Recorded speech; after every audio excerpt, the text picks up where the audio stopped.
This is All India Radio. In the program Spotlight, now we bring you a discussion on WhatsApp new privacy policy and government's concerns.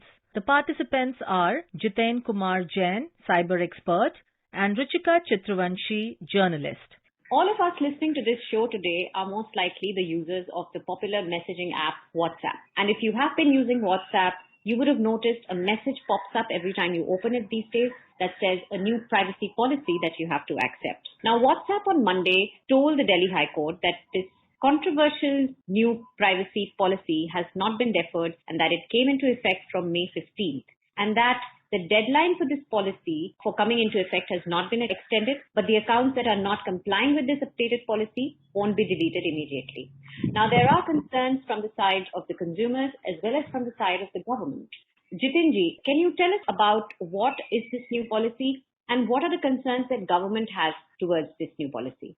If we were to look at what is the new difference which would happen after this new WhatsApp's policy is implemented, fundamentally WhatsApp says that they are going to share the data of WhatsApp users with Facebook. Now, there has been a debate about what kind of data would be shared. For that, WhatsApp says it might be in the form of metadata, which is about like the phone number, device type, what time and the frequency of calls you make and all those things. And some people say that it is going to be a complete sharing of entire data except the chats of users for the purpose of precision advertisement, profiling of a person and then showing him specific ads. There are also provisions where the conversations between a person and a WhatsApp business account would be shared with Facebook. So that means suppose if you have booked the insurance policy where the insurance company has sent you a WhatsApp message. So Facebook would be in a position to collect that data from WhatsApp and sell your information to other insurance companies and tell them that you bought this policy for this much amount and they could accordingly approach you with better offers. Now, initially, this might look as a marketing ploy, but this has huge surveillance potential. It has potential of creating a monopolistic market, creating unfair opportunities, and most of all, the sharing of users' personal data without his express consent. In a way, WhatsApp said that, look, people are going to agree to this policy, but it was sort of a force upon policy where you were bulldozing users' personal opinion or his rights, and you were literally forcing them to adopt that policy, and that too in a market, which is one of the biggest markets for WhatsApp. Now, second concern was that the policy what WhatsApp is rolling out is different in Europe, is different in US, and is different in India. European people were provided with better privacy safeguards. In India, they were like literally bulldozing and trying to collect every possible information because we have a vacuum here. We do not have a data privacy law yet in place. All we have are Supreme Court judgments. So second concern which was raised by the community or cybersecurity community was that you cannot treat India as a third world citizenry. Rights of all citizens or all WhatsApp users across the world have to be equal. What is not permissible or admissible or acceptable in Europe should not also be implemented in India. Now, there was huge protest, huge outcry in Indian market. Government of India wrote several advisories and warnings to WhatsApp. Owing to the pressure, WhatsApp had to delay their policy by 2-3 months. Now they have adopted a different technique. They are sending pop-ups 5 times a day, in a way tricking or forcing users to accept that policy. And those who don't accept, I think they will deal with that in the later time. One of the things that Kapil Sibal said that they are trying to persuade the consumers, but if they don't accept, slowly these accounts will be deleted and there is no universal deadline for this. So as a consumer of WhatsApp, what does it mean for me? And what would you suggest to the consumers? What should they do? Should they sign up for this policy? Should they wait? What is going to happen to their accounts?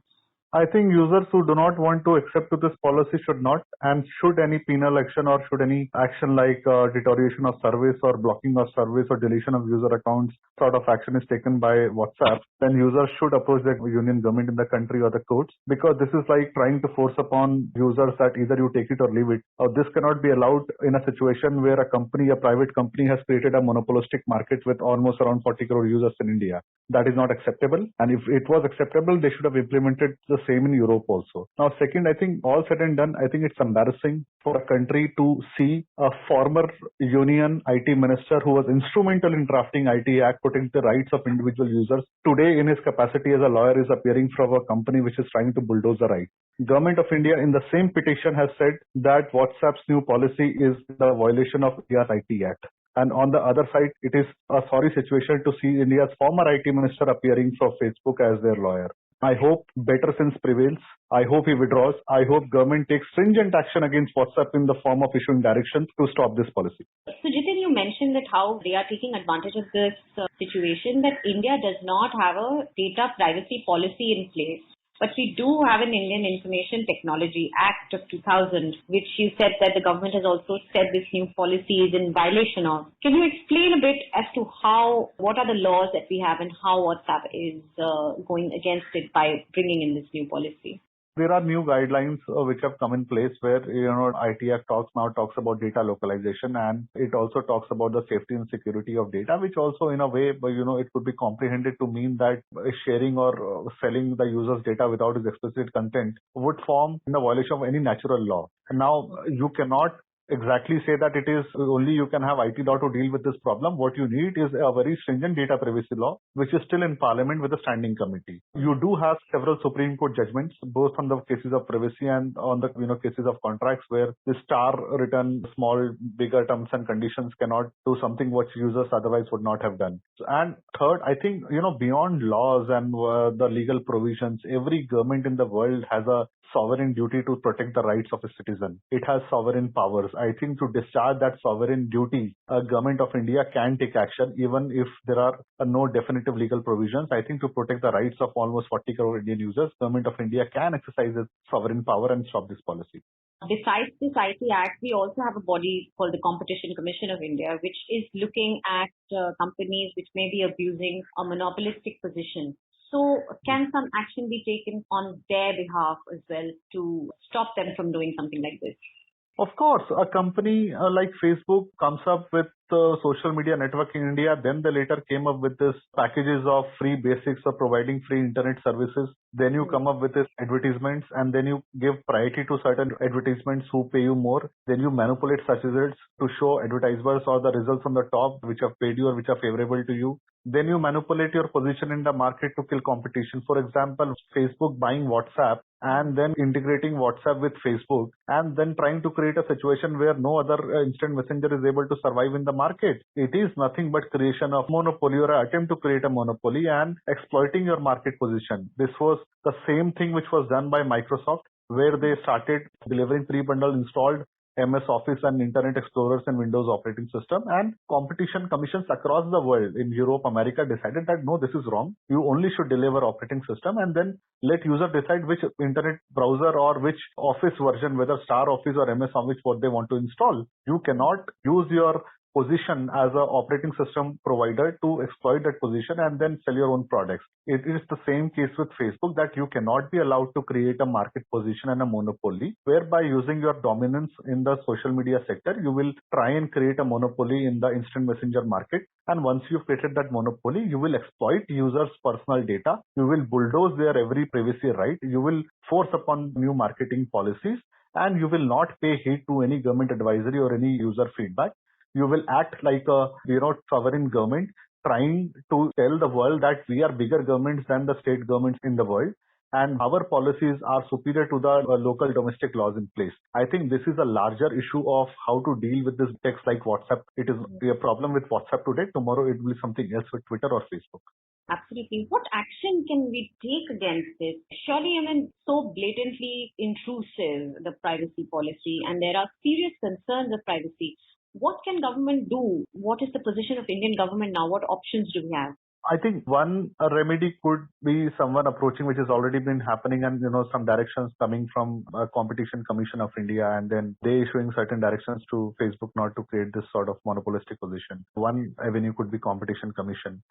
Government could exercise sovereign power, but in the absence of a data privacy law, the emergency powers of government cannot be exercised every now and then. But I think then there is a third avenue which is available, which is the judicial forums of, the superior courts like High Court or Supreme Court of India, which in the absence of a definitive law can lay down guidelines or pass instructions or directions or, pass judgments, judicial orders. So right to privacy today is in the form of judicial pronouncement today by India, which has come from Supreme Court. We do not have a explicit right in the Constitution.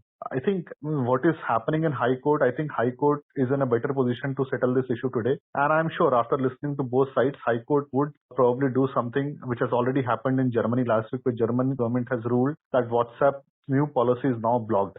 might be soon blocked across the Europe. I think so in India, in the absence of a law, I think judicial forums are the better place to deal with this problem. So how do you see this whole situation panning out? What is your sense of it? Because you said that this is not just about WhatsApp now, this is about all the other social media platforms, etc. How do you see the situation evolving? I think ultimate solution is to promote your own indigenous platform. If Twitter is doing wrong, rather than criticizing them, also promote indigenous platform like Coup. If WhatsApp is trying to bulldoze your rights, then don't just shout. Make sure that you delete your account and shift to other apps like Signal. Or maybe just keep the WhatsApp account, just use it for normal purposes. For every other thing, use an open source platform like Signal.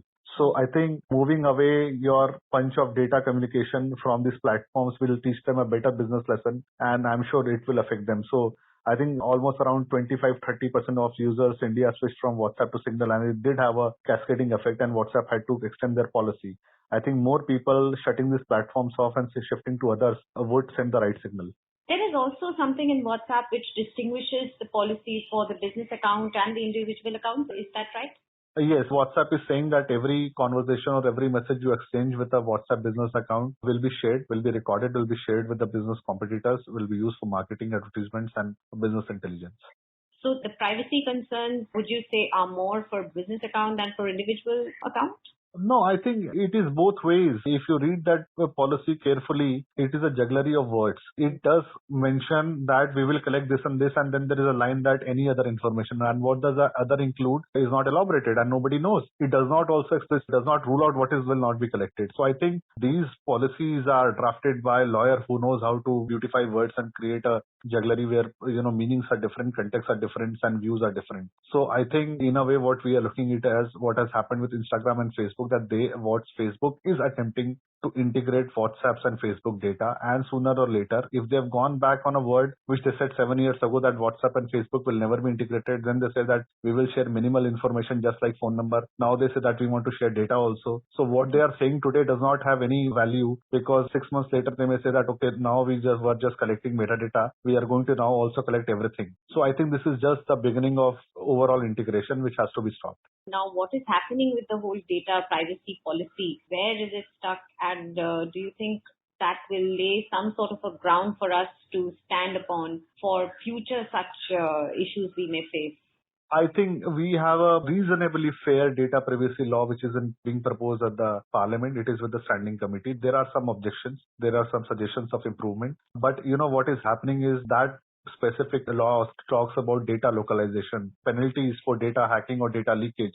So all big private companies, foreign companies especially, which are operating in India, do not want that law to be passed. So you would see that several forums across India have been now funded by these companies or their proxies. Seminars and conferences are being organized at how this policy is not good. So there is orchestrated, concentrated attempt to derail this policy by funding proxy fronts and create a narrative in India that this particular policy or law is not good. This is largely done by foreign funded organizations, like it happened with so many NGOs protesting out every development project in India. So I think we must be very, very careful that any country, any sane individual will know that data localization in a country is always good for that country, and everybody or anybody who is opposing data localization is playing to some lobby. So I think government is also now mindful of such lobbies, and they are accordingly dealing with them. Even if it is localized, wherever the data is, the privacy has to be respected, whether it is by a WhatsApp or it is by the Indian government. Yes, we are a big market. We are the largest growing smartphone population in the world. These companies have benefited a lot from Indian market. They have made a lot of money. They are welcome to do business here. We wish them more success, but not at the cost of the privacy or rights of our citizens. I think it should be a fair play. It should be fair business. It should not be manipulated business. You should serve the society and make your money, but you should not exploit the society. I think the similar approach which was echoed by our Honorable IT Minister in the Parliament, that these companies are welcome to do business in India, but not at the cost of right of Indian citizens, not at the cost of national security of India.